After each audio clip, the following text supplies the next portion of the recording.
Amén. Y el tema de hoy día en los dos cultos se va a enseñar acerca de la primicia. ¿Por qué es importante enseñar eso? Porque sabemos que hay muchas personas de la iglesia que no tienen conocimiento de qué son las primicias, y son principios bíblicos y es importante aprender. Y también porque últimamente hay muchos otros lugares, otras iglesias que vienen enseñando de una manera equivocada, de una manera diferente, ¿no? Por ejemplo, tú no vas a ver acá en la iglesia de que si tú necesitas sanidad, que tú tienes que venir a traer su ofrenda en dinero al altar. Son principios a veces que la persona aplican y no son principios muy acertados, muy coordinados, muy alineados a la palabra de Dios. Amén. Entonces el tema de hoy día es honrando a Dios con las primicias. Me acordé de una historia que comentaba que cierto día había una señora muy pobre, necesitada, y había una radio cristiana y la señora llama y dice en la radio que orara, que la gente que pudiera orar con ella, pudiera ayudarla, porque estaba muy necesitada, era viuda y tenía 3 o 4 hijos. Entonces, en ese momento un satánico, un hombre muy rico, satánico, escuchó eso, llamó a su chofer, le dio una buena cantidad de plata y le dijo: quiero que tú vayas al súper, que tú puedas llenar el auto con toda cantidad de víveres que haya, carne, cereales, galletas, dulces, todo lo que tú puedas ver, y quiero que tú lleves a esa señora. Pero cuando ella pregunte quién mandó, quiero que tú digas que fue Satanás. Y él llegó a la casa de la señora, tocó la puerta y dice: mire, vine a traerte algunos víveres, escuchamos que estaba necesitada, y empezó a bajar bolsa y bolsa de víveres, y la señora: gracias, gracias a Dios, gloria a Dios, glorificando a Dios. Y dice que terminó de entregar. Y el chofer preguntó y dijo: pero tú no quieres saber quién mandó. Y él le mira y dice: no necesito, porque cuando Dios manda hasta el diablo obedece, le dijo. ¿No?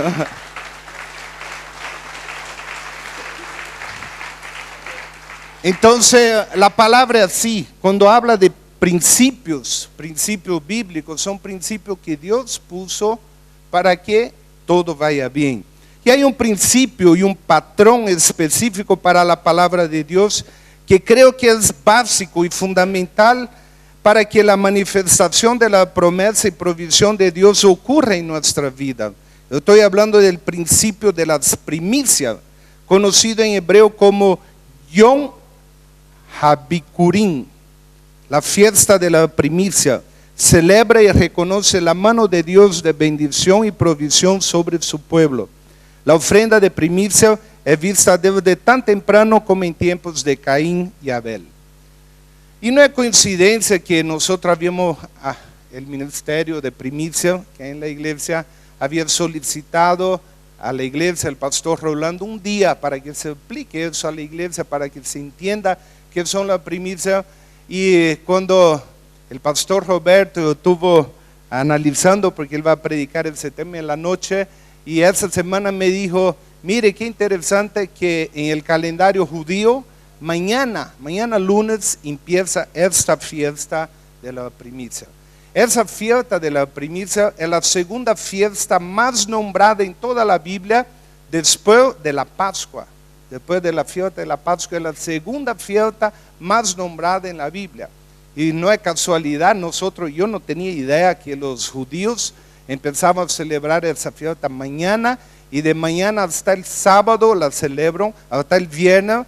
El sábado, que es el día de descanso para ellos llevan esa primicia para ser dedicada al Señor, ¿no? Entonces la palabra hebrea para primicia significa una promesa por venir. Cuando habla de primicia, nosotros vemos en la Biblia que cuando Dios puso, por ejemplo, la ley del sacrificio del cordero. ¿Por qué Dios puso que se sacrificaba un cordero? Porque era figura de ¿quién? ¿Figura de quién? De Jesús. Cuando llega Juan Bautista a bautizar a Jesús, él dice: he aquí el Cordero de Dios que quita el pecado del mundo. Aquella ceremonia de 1400 años o más atrás, que uno ve aún antes de la ley, ya ellos sacrificaban el cordero. Nosotros vemos como Abel sacrificó un cordero. Nosotros vemos antes de la ley que ya había ese principio, era figura de Jesús. También cuando habla de primicia, era figura también de Jesús, que aquí cuando habla en la raíz de la palabra, que es Bekor, la palabra Bekor significa primogénito, que es la misma raíz de primicia. Primicia, lo primero, primogénito, Bekor. ¿Y quién es el primogénito? Jesús. Jesús, como dice la palabra, dice Juan 3:16, ¿no? Cuando habla el primogénito, el unigénito Hijo de Dios, que vino para que nosotros seamos salvos, para darnos vida eterna. Amén. Entonces, cuando habla de primogénito, Yom HaBikurim es la fiesta judía que celebra la fiesta de las primicias, y es una de las segundas mencionadas en la Biblia. En tiempos antiguos, ¿cómo hacían ellos? La persona que sembraban, y es muy claro que hoy día un agricultor siembra a veces 5,000, 6,000, 10,000 hectáreas. Antiguamente no era así.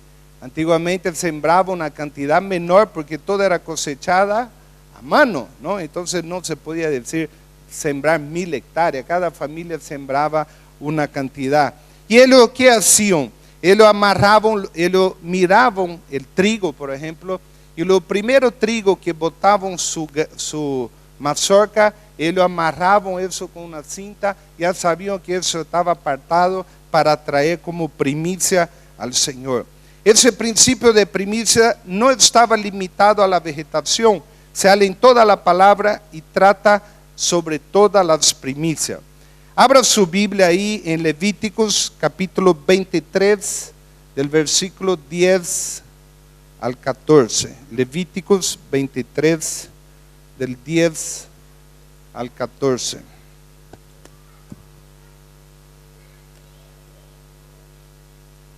Amén. Y habló Jehová a Moisés diciendo, aquí, si tú ves el título del capítulo 23, dice las fiestas solemnes.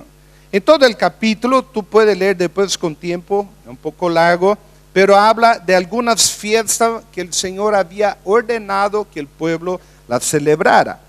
Al principio habla de la Pascua, ¿no? Que ya hemos predicado sobre eso, pero del versículo 9 adelante habla, y habló Jehová a Moisés diciendo, habla a los hijos de Israel y diles, cuando hayáis entrado en la tierra que yo os doy, y seguéis su mies, o sea, llegue el tiempo de cosecha, traeréis al sacerdote una gávila por primicia de los primeros frutos de vuestra siega.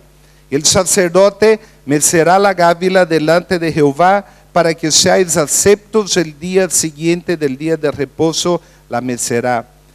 Y el día que ofrezcáis la gávila, ofreceréis un cordero de un asno sin defecto en holocausto a Jehová. Ese cordero sin defecto era figura de ¿quién? De Jesús, que fue el cordero sin defecto, sin pecado, que vino a morir por nosotros. Versículo 13. Su ofrenda será 2/10 de efa de flor de harina amasada con aceite, ofrenda encendida a Jehová en olor gratísimo. Y su libación será de vino, la 4ª parte de un hin. No comeréis pan, ni grano tostado, ni espiga fresca hasta ese mismo día, hasta que hayáis ofrecido la ofrenda de vuestro Dios.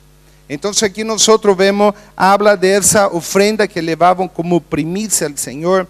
Aquí en la palabra de Dios dice que esa ofrenda era llevada a los sacerdotes y era usada en el templo de Dios para los sacerdotes y levitas. Hoy día nuestra iglesia no lo usamos nosotros los pastores, tampoco los levitas. Hoy día ese principio de traer la primicia de algo a principio del mes lo usamos para dar a la persona pobre, a la persona necesitada. Entonces antes de que siga la prédica y tú vengas a decir o pensar, mire, están queriendo que traigamos bienes para pastores o levitas. No, ese principio bíblico hoy día se aplica para persona necesitada y vamos a ver al decorrer de eso. Y el Señor pensaba mucho en la persona necesitada. La Biblia dice que Él sabe todas las necesidades que tenemos. Y más dice que si el pajarito tiene su alimento, ¿cuánto más nosotros no tendremos? Y pregunta, ¿acaso nosotros no valemos más que un pajarito? ¿Sí o no? Sí. Entonces mire lo que dice el versículo 22.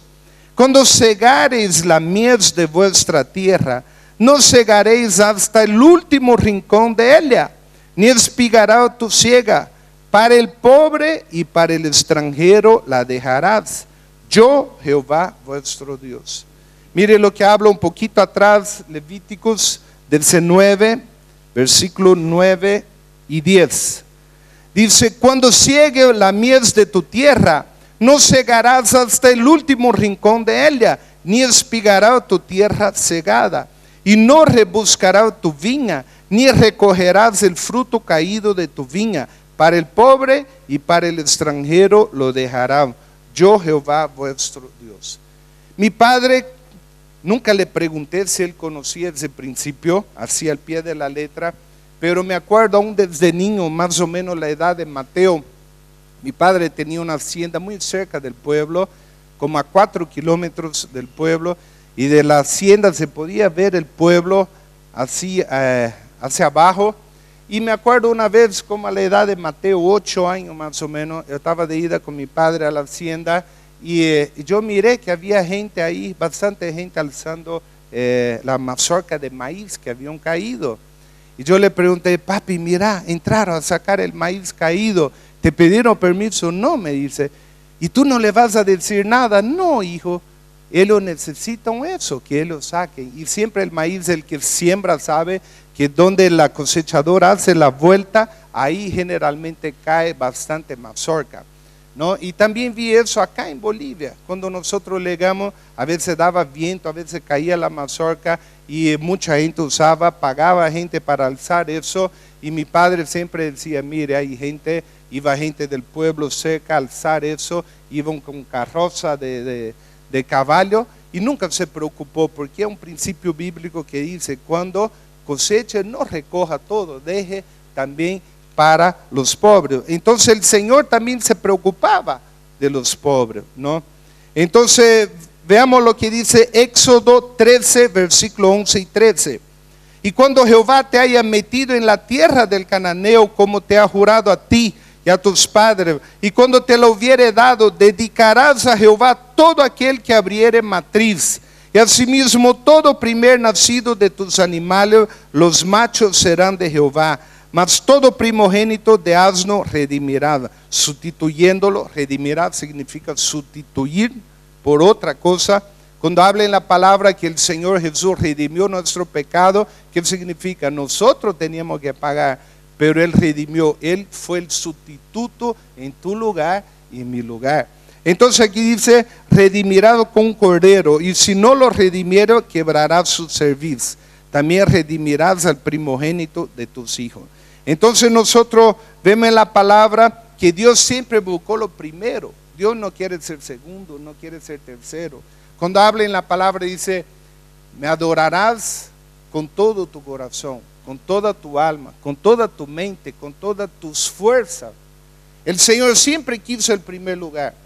Imagínense que yo hubiera llegado a Alejandra cuando la fui pedir su mano para corteja y hubiera dicho, mire, quiere enamorar conmigo, pero te digo que tengo otra corteja por allá, y tengo una kunumi por allá, y tengo una otra por allá. Entonces, ¿usted cree que él iba a aceptar? No, o si fuera al contrario, yo no la aceptaría. Cuando yo hablé con ella, yo quería entera, no le pedí solo la mano a mi suegro. Quiero entera, eso de pedir solo la mano no es conmigo. Y cuando se casó, cuando nos casamos un día habló en broma y dijo así, ay, como la vida injusta, dice. ¿Por qué? Le dije, mire, toda la vida he dado lo mejor para mi hija, he cuidado de lo mejor, y tú vienes de un día para el otro y se la lleva gratis, dice. Yo le dije, no hay problema, podemos engordar al partido como ganadero. yo doy la casa, usted pone la comida, ¿no? El ganadero pone el pasto y el otro trae el ganado y toda la ganancia media, ¿no? Entonces el Señor nunca quiere el segundo. Ahora yo le pregunto, ¿por qué el Señor no quiere el segundo? Cuando nosotros vemos apartado en la Biblia, significa santo. Cuando alguien dice santo, apartado, significa apartado. Si nosotros somos santos, porque somos apartados ¿de qué? Del mundo, del pecado. También el Señor dice así en Levíticos 22:15, profanarán pues las cosas santas de los hijos de Israel, las cuales apartan para Jehová. Entonces el Señor estaba hablando lo que es santo debe ser apartado. Éxodo 22:29 dice, no demorarás la primicia de tu cosecha ni de tu lagar, me darás el primogénito de tus hijos. En mi caso, mi madre no entregó el primogénito. Tuvo 3 hijos, un hombre, 2 mujeres, pero cuando yo estaba embarazada de mí, tuvo un problema y casi abortó. Y el médico la llamó y dijo, mire, tú tienes que abortarlo. Porque si tú no lo abortas, van a morir los 2. Es mejor morir uno que morir los 2. Esa fue la palabra del médico. Pero él agarró la palabra, dice en Isaías, dice, yo que hice concebir, no haré nacer. Y él tomó esa palabra que Dios le había dado y dijo, no voy a abortar. Y tuvo los últimos meses del embarazo echada, no podía caminar porque tenía pérdida. Y en aquella época no había hoy tanta medicina común. Pero él le dijo, si él nace, yo lo voy a entregar a ti. Y es tan interesante que desde niño, cuando aún no tenía uso de razón, yo decía, yo quiero ser misionero. Yo quiero ir a predicar donde no ha sido predicado el Evangelio. Y hoy día la pasión que me mueve es misiones. ¿Por qué? Porque un día él tuvo la visión y dijo, Señor, si tú permites que él nazca, yo te lo voy a entregar. Amén.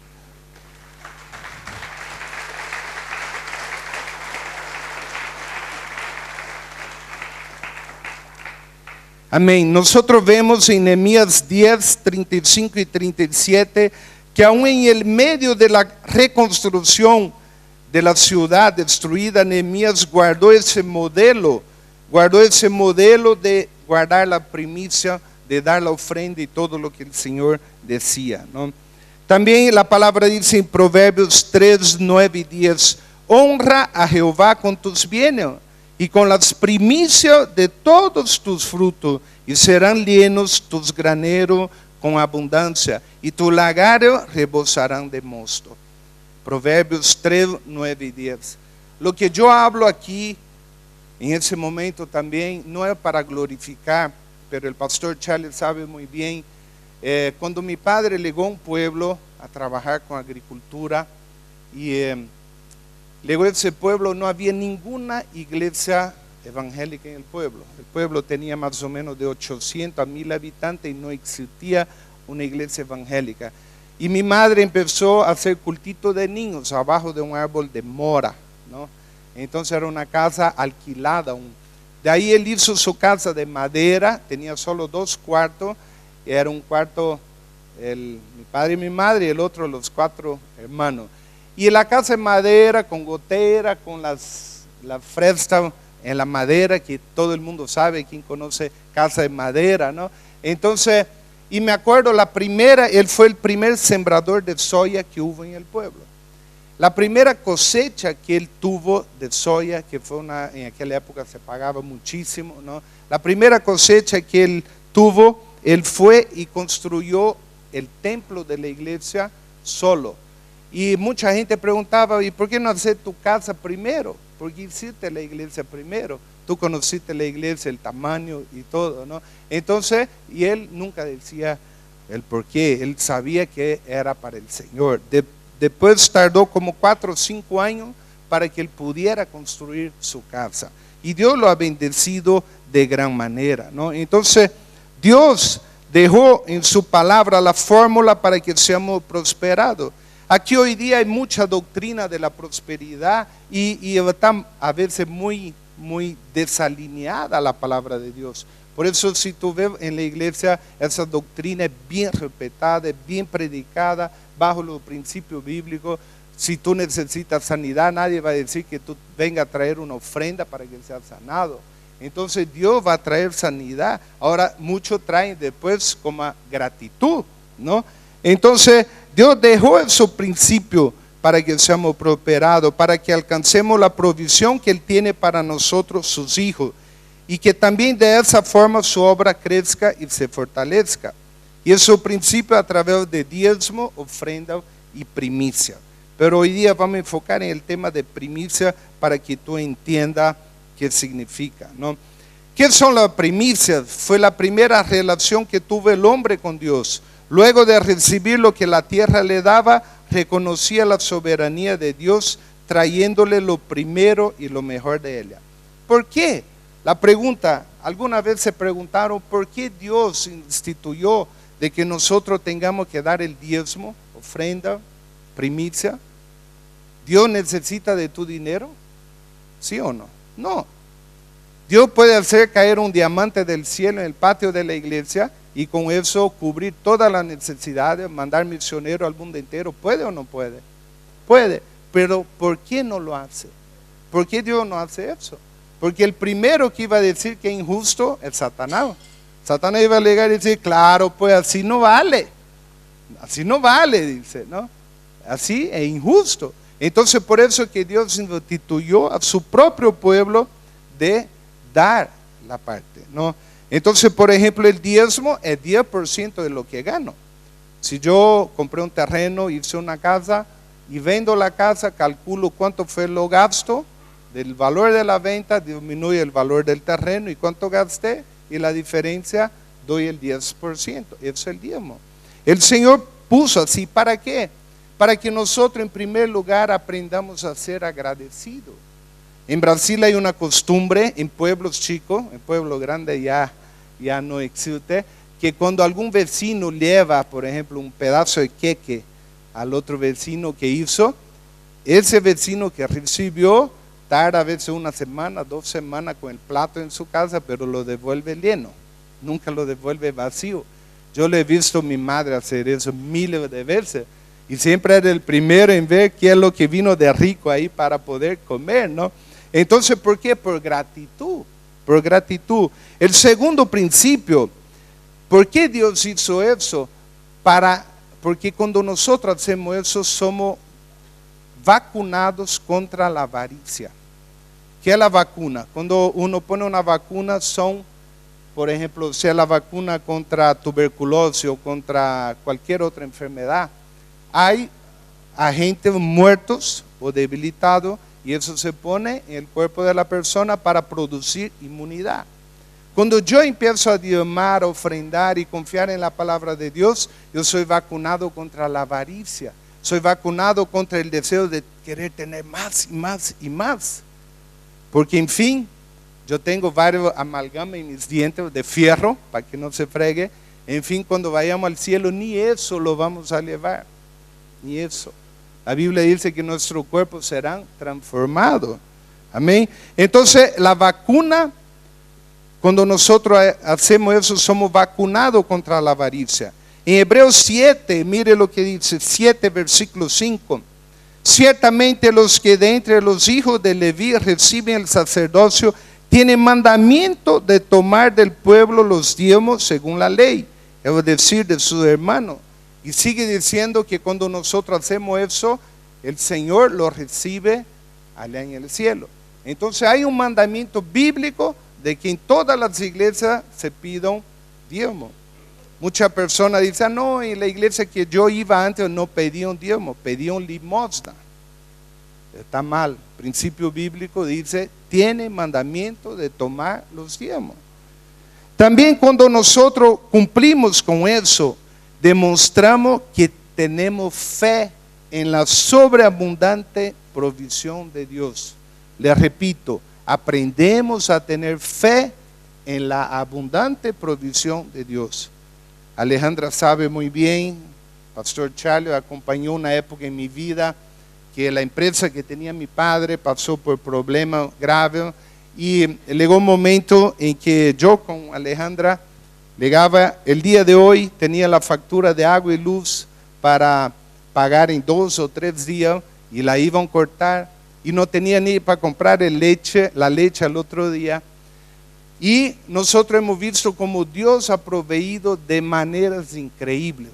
Y cuando ha proveído, porque cuando mi padre volvió a Brasil, me dejó una sembradora, rastra, romplau, alguna cosa vieja para vender. Y en el momento que yo no tenía sueldo, no tenía seguro de salud, no tenía de dónde tener para vivir, el Señor mandaba personas y siempre dejaba para lo último. Eso es lo interesante, mandaba cuando uno estaba afligido y el Señor, mire, y ahora. Y venía en mi pensamiento, anda a pedir a su suegro prestado.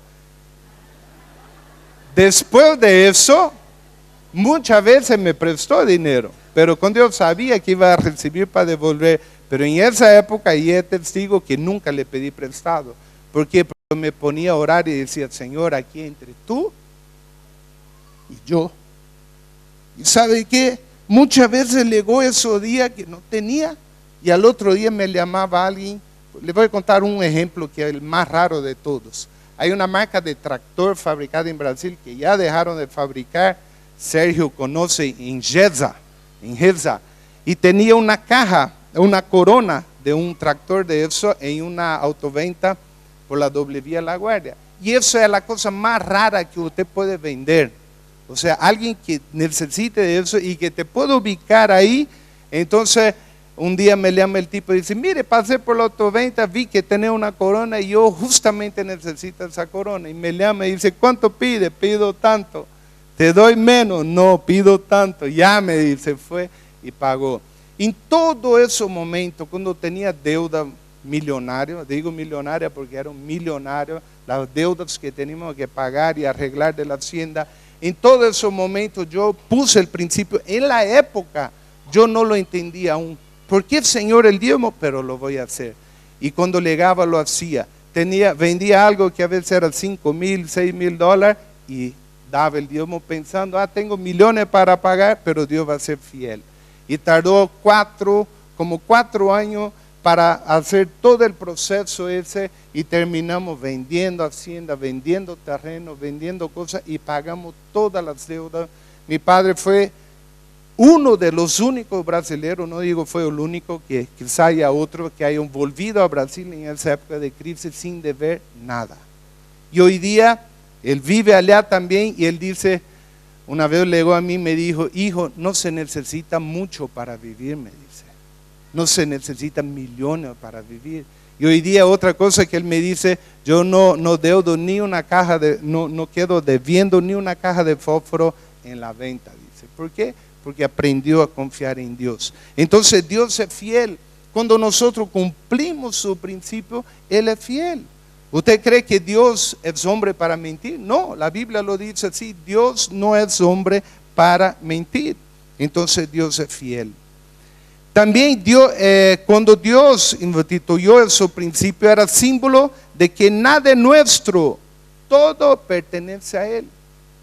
Por ejemplo, yo todos los autos que he tenido, siempre el principio de confiar, de que necesitaba ir a alguien en misiones, muchas veces daba la llave y alguien decía, está loco, ¿cómo va a dar la llave de tu auto? No es mío, es del Señor. Entonces, por ejemplo, Lega dice un día, un señor entra a una tienda de dulce y un niño estaba mirando, deseando los dulces. Y él empieza a mirar y ve que el niño estaba deseoso, lo mete adentro de la tienda y dice, ¿qué es lo que quiero?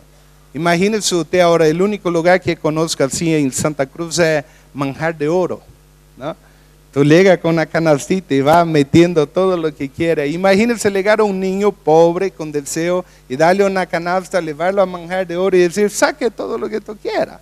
Entonces el niño llenó la canastita esa y dijo eso. Entonces terminó, el hombre pagó todo y cuando va a salir le mira al niño y dice, ¿me puedes regalar uno? Y el niño abraza todo y dice, no, dice. Entonces más o menos así. Todo lo que nosotros tenemos es de Dios. Y cuando Dios abre un canal, Él va a bendecir de la manera que Él quiere. Si yo fuera a quedar contando todos los testimonios de cuando Dios proveyó del lado que no tenía. Cuando compré a veces algún vehículo y valía X y lo vendí por 2 veces y media más el valor, solo por Dios. Solo por Dios, cuando tantas otras cosas, solo por Dios. Amén. Y más, cuando Mateo iba a nacer, mi hijo Mateo, que ahora tiene 8 años, nosotros estábamos en una, como dice aquí, yesquera total, ¿no? Y de ahí llamaron a Alejandra, porque varias veces había salido en publicidad, en propaganda, y le dice, mire, hay una publicidad que queremos hacer de un condominio, era de la empresa Sion, de un condominio que está cerca por la cárcel, ¿no? Y él le dice, no, yo estoy fea, yo estoy embarazada, yo estoy gorda. Y la mujer dijo, no, sí, justamente eso es lo que queremos, una familia. Alejandra preguntó, ¿cuánto paga? $600. No, muy poco, dijo. Imagínense en la yesquera, decir te pago 600 y diga, muy poco, ¿no? Entonces, no, muy poco. Y de ahí, ¿cuánto? 1,000, dijo. Bueno, fuimos una sola mañana, hicimos la publicidad. Hace algunas semanas atrás un amigo fue a la empresa y sacó foto y nos vio ahí y mandó la foto de esa publicidad. Dios provee de donde Él quiere y de donde tú menos imaginas. Dios lo provee. Amén.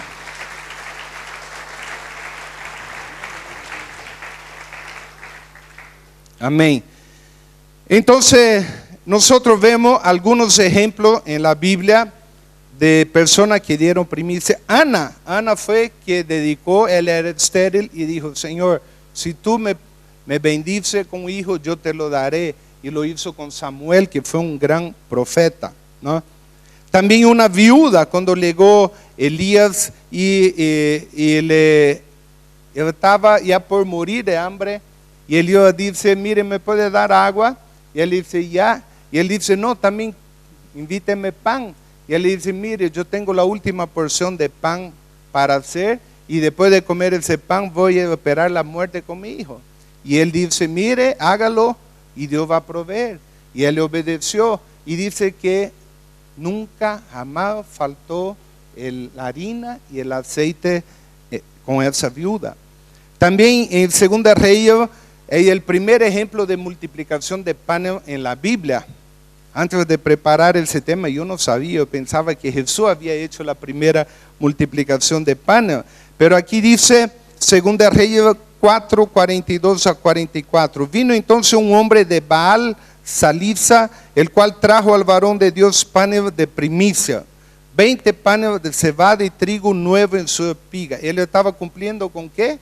Con la ley de la primicia. Trae los panes de primicia y junto trajo, mire, el amarre de cebada y trigo que había cosechado de primero. Y él dijo, da a la gente para que coma. Y respondió su sirviente, ¿cómo pondré eso delante de 100 hombres? Pero él volvió a decir, da a la gente para que coma, porque así ha dicho Jehová, comerán y sobrarán. Entonces lo puso delante de ellos y comieron y les sobró conforme a la palabra de Jehová. Entonces fue la primera multiplicación de pan nombrada en la Biblia. Abra su Biblia en 2 Crónicas 31, versículos 4 y 5. 2 Crónicas 31, 4 y 5. Mandó también al pueblo, aquí cuando Ezequías reorganiza el servicio del templo, dice, mandó también al pueblo que habitaba en Jerusalén que diese la porción correspondiente a los sacerdotes y levitas para que ellos se dedicasen a la ley de Jehová. En la ley ellos elevaban eso a ¿quién? Al sacerdote y levita. Hoy día nosotros hacemos algo en la iglesia como primicia de que todo principio de mes usted puede traer algo de víveres que no serán traídos a los sacerdotes, sino que serán entregados a personas necesitadas, no solo de esta iglesia, sino de las 6 iglesias cristianas de la familia que tenemos. Y cuando este edicto fue divulgado, los hijos de Israel dieron mucha primicia de grano, vino, aceite, miel y de todos los frutos de la tierra. Trajeron a sí mismos en abundancia los diezmos de todas las cosas. Versículo 9. Aquí, ¿qué sucedió? Empezó a llenar y había abundancia. Y preguntó el rey Ezequías a los sacerdotes, ¿de dónde viene todo esos montones? Y el sumo sacerdote Azarías de la casa de Sadoc le contestó: desde que comenzaron a traer las ofrendas a la casa de Jehová, hemos comido, hemos sido saciados y nos ha sobrado mucho, porque Jehová ha bendecido a su pueblo y ha quedado esta abundancia de provisiones. Entonces, ¿qué sucedió? Desde que ellos empezaron a cumplir con los principios que Dios había colocado, ¿qué pasó? Mire lo que dice: Jehová ha bendecido a su pueblo. Jehová ha bendecido a su pueblo. Y cuando tú ves en Malaquías, dice así, cuando habla de diezmo y ofrenda, el Señor dice así: probadme en esto, dice el Señor, si no abriré las ventanas de los cielos y derramaré sobre vosotros bendición hasta que sobreabunde. ¿Qué significa sobreabundar? Tener demasiado. Por ejemplo, cuando uno tiene un árbol de mango en su casa, el pastor Charlie tiene dos arbolitos de mango ahí atrás de Melody, y cuando empieza la época de mango me lleva una bolsa, lleva otra persona. ¿Por qué? Porque no alcanza para comer todo. Imagínense, de 2 árboles comer solo toda la producción, va directo al baño, no puede, no, tiene que regalar, y si no regala, se frega. Ahora, ¿qué significa la primicia? Yo me acuerdo cuando a veces aquí ese árbol de mango empieza a dar el mango, y una vez saqué el primer mango maduro y le vi a mi esposa, y le dije: mire, el primer mango, ¿no? Entonces el cariño, digamos, de que uno puede hacer, yo pude habérmelo comido, pero dije: lo voy a elevar. Nosotros vemos que Dios mandó abundancia, ¿no? También nosotros vemos en Romanos 11:16, que aquí hace un resumen de qué era la primicia en el Nuevo Testamento. Dice: si las primicias son santas, también lo es la masa restante, y si la raíz es santa, también lo son las ramas. Entonces tú y yo somos santos. ¿Por qué? Porque Jesús murió en la cruz y pagó el precio de nuestro pecado. Entonces Él fue la primicia de los resucitados. La Biblia dice que Él es el primogénito y que nosotros somos su hermano. En la Biblia lo considera nosotros como hermanos de Jesús, que Él es nuestro hermano mayor. Y aquí dice que la primicia de los resucitados fue aceptado como ofrenda agradable ante Dios. Luego se aplica el mismo principio. Si la primicia es santa, si Jesús es santo, todos nosotros también somos santificados. Pero aquí hay un principio que queda: si nosotros damos diezmo, ofrenda, primicia, todo lo demás también es santificado. Hoy no sacrificamos más los primogénitos de nuestra oveja o de nuestro ganado en un templo. Tampoco se requiere que redimamos nuestros hijos primogénitos con oro o con ofrenda. Jesús pagó por toda redención a través de su muerte, sepultura y resurrección. Jesús es el cumplimiento de la práctica del Antiguo Testamento y nos ha dado un nuevo pacto fundado sobre mejores promesas. Entonces nosotros vemos que ese principio sigue. Y cuando nosotros vemos en Mateo 22:35, mire lo que el Señor habla. Uno de los intérpretes de la ley preguntó por tentarle a Jesús diciendo: Maestro, ¿cuál es el gran mandamiento en la ley? Jesús le dijo: en primer lugar, ¿qué? Amarás al Señor tu Dios con todo tu corazón. ¿Qué significa corazón en la Biblia? No es un órgano de músculo que está bombeando sangre. Corazón en la Biblia significa sentimiento. Adorarás al Señor tu Dios con todo tu sentimiento, con toda tu alma, con toda tu mente. Ese es el primer y grande mandamiento. Y el segundo es semejante: amarás a tu prójimo como a ti mismo. De esos 2 mandamientos depende toda la ley y los profetas. Entonces nosotros vemos que el Señor resumió toda la ley en 2 cosas: primero Dios, segundo tu prójimo. Amén. Entonces, como iglesia cristiana de la familia, nosotros enseñamos a que nosotros podamos traer primicia. ¿Para qué? para ser dada a aquella persona necesitada. Proverbio 19, 17 dice: a Jehová presta el que da al pobre, y el bien que ha hecho se lo volverá a pagar. Mire, a Jehová presta el que da al pobre, y el bien que ha hecho se lo volverá a pagar. Resumiendo eso, dice: Dios no es deudor de nadie. Tú puedes deber algo a alguien, pero Dios jamás te va a devolver un bien que tú hayas hecho a alguna persona. Una vez escuché algo interesante: cuando nosotros podamos ayudar a alguien necesitado, el que tiene que agradecer no es el que recibe, sino el que da. ¿Por qué? Porque podemos dar. Nosotros no podemos agradecer porque a veces no estamos en la condición de aquel que necesita. Entonces, cada vez que tú vayas a dar una limosna a alguien necesitado, tú vayas a ayudar a alguna persona necesitada, no piense que él es el que tiene que agradecer. Tú que estás dando es el que tiene que agradecer a Dios por poder dar. Por eso Jesús dice: más bienaventurado es el que da que el que recibe. ¿Por qué? Porque el Señor se lo volverá a pagar, como dice la palabra. Deuteronomio 15, 7 y 11, el Señor habla así: cuando hay en medio de ti algún menesteroso de alguno de tus hermanos en alguna de tus ciudades, en la tierra que Jehová tu Dios te da, no endurecerá tu corazón, ni cerrará tu mano contra aquella persona pobre, necesitada. Versículo 11 dice: porque no faltarán menesterosos en medio de la tierra. Por eso yo te mando diciendo: abrirá tu mano a tu hermano y al pobre y al menesteroso en tu tierra.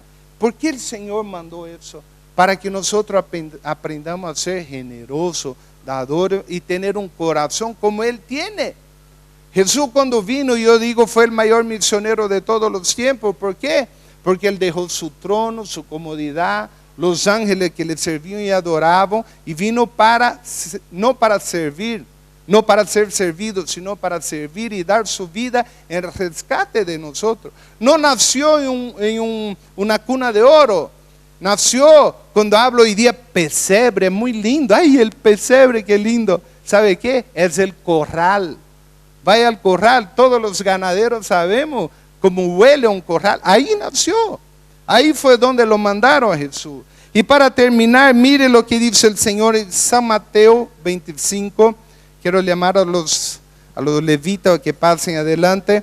También quiero llamar a todo el equipo de intercesión y de primicia que pase adelante. Queremos presentarlo a la iglesia. Mientras leamos Mateo 25, abra su Biblia, San Mateo, capítulo 25, versículo 31 al 46. Mateos 25, del 31 al 46. Aquí habla el juicio de las naciones. Preste atención. Cuando el Hijo del Hombre venga en su gloria y todos los santos ángeles con él, entonces se sentará en su trono de gloria y serán reunidas delante de él todas las naciones, y apartará los unos de los otros, como aparta el pastor de ovejas de los cabritos. El que es ganadero sabe, aquí en el corral tiene el apartador, para la izquierda, para la derecha, para la izquierda, para la derecha. Refugio, dice Carlos, siempre llama refugio, vaya, ¿no? Entonces, pero mire lo que dice: pondrá las ovejas a su derecha y los cabritos a la izquierda. Está hablando de un rebaño de ovejas y de cabritos. Entonces el rey dirá a los de su derecha: venid, benditos de mi Padre, heredad el reino preparado para vosotros desde la fundación del mundo. Porque tuve hambre y me diste de comer. Mire, si tú vas a prestar atención en ese capítulo, el Señor está hablando del día del juicio, en el cual todos nosotros vamos a estar ahí delante de Él para el juicio. Y Él dice así: porque tuve hambre y me diste de comer, tuve sed, me diste de beber, fui forastero y me recogiste, yo tuve desnudo y me cubriste, enfermo y me visitaste, en la cárcel y vinisteis a mí. Entonces los justos le responderán diciendo: Señor, ¿cuándo te vimos hambriento y te sustentamos? ¿O sediento y te dimos de beber? ¿Y cuando te vimos forastero y te recogimos? ¿O desnudo y te cubrimos? ¿O cuando te vimos enfermo o en la cárcel y vinimos a ti. Ellos dijeron, Señor, ¿cuándo? No me acuerdo cuando tú estabas con necesidad de ropa. No me acuerdo cuando estuviste hambriento. No me acuerdo cuando estaba en la cárcel y fuimos a visitarlo. Y el Señor dice así: respondiendo el rey les dirá, de cierto os digo que en cuanto lo hiciste a uno de esos mis hermanos más pequeños, a mí me lo hiciste. Amén. Y aquí sigue hablando y él vuelve a repetir lo mismo en la segunda parte de ese capítulo. Yo aprendí cuando estudié teología que cuando se repite algo en la palabra es porque tiene un grado de importancia muy grande. Entonces mire, el Señor dice, cuando nosotros podemos ayudar a otro, ¿a quién lo hacemos? ¿A esa persona necesitada? No, ¿lo hacemos a quién? A Él mismo. Amén. Hermano, lo que quiero presentar en ese equipo, hay varios que no pudieron venir hoy también. Hay un equipo de sanidad que son personas que recogen medicamentos y también van a visitar a aquellos enfermos cuando están enfermos. Porque imagínense si el pastor Rolando, pastor Charlie, fuera a visitar a todos los enfermos de la iglesia, no pudieran hacer nada más ni tener su familia, ¿no? Entonces hay un equipo de personas que se dedican a eso. Hay el otro equipo de personas que todo principio de mes pone eso de primicia para que nosotros podamos ofrendar. Esa primicia, como le expliqué, ¿a dónde son canalizadas? A personas necesitadas. A personas necesitadas siempre hay. Entonces ellos hacen ese hermoso trabajo. Amén. Y quiero que tú te pongas de pie en ese momento y que Dios pueda hablar en su corazón cuando sea la necesidad de ayudar a alguna persona. Oh Padre amado, Señor, en ese momento, Padre, colocamos delante de ti, Señor, a cada persona que escuchó esa palabra, Señor, que nosotros podamos aprender a no ser ávaros, Señor, a no pensar que todo lo que tenemos es solo para nosotros, que nosotros podamos poner la mirada en aquel forastero, en aquella persona necesitada, en aquel que tiene hambre, que tiene frío, que está en la cárcel, que tiene necesidad, Señor, porque tu palabra dice y tú has dicho que cuando nosotros hacemos eso, a ti lo hacemos, Señor. Oh Padre amado, coloca un corazón generoso en nosotros, que podamos aprender a dar de corazón, Señor. En nombre de Jesús, amén.